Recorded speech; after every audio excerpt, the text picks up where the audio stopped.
قرآن مجید کی روشنی میں رسول اللہ صلی اللہ علیہ وآلہ وسلم کو دنیا میں بھیجنے کے 2 مقصد بیان کیے گئے ہیں۔ نمبر 1 کہ پیارے کریم آقا صلی اللہ علیہ وسلم سے پیار اور محبت کرنا، اور نمبر 2 پیارے کریم آقا صلی اللہ علیہ وآلہ وسلم کی اتباع اور اطاعت اور پیروی کرنا۔ اب ربیع الاول میں ہمیں 5 کام کرنے کی ضرورت ہے۔ وہ 5 کام کیا ہیں؟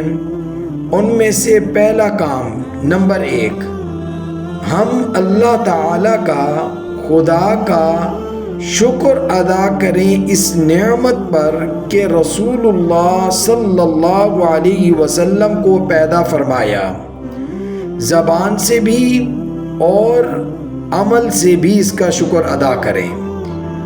اور دوسرا ربیع الاول میں کرنے والا کام یہ ہے کہ رسول اللہ صلی اللہ علیہ وسلم کی سیرت کو پڑھیں، مطالعہ کریں۔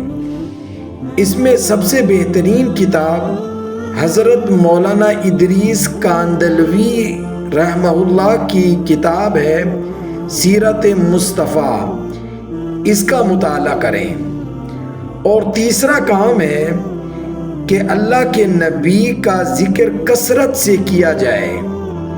یاد رکھیں یہ ربیع الاول کے ساتھ خاص نہیں ہے، لیکن اللہ کے نبی کی آمد ہے، اس لیے اس مہینے میں کثرت سے رسول اللہ صلی اللہ علیہ وسلم کا ذکر کریں، زبان سے بھی اور عمل سے بھی۔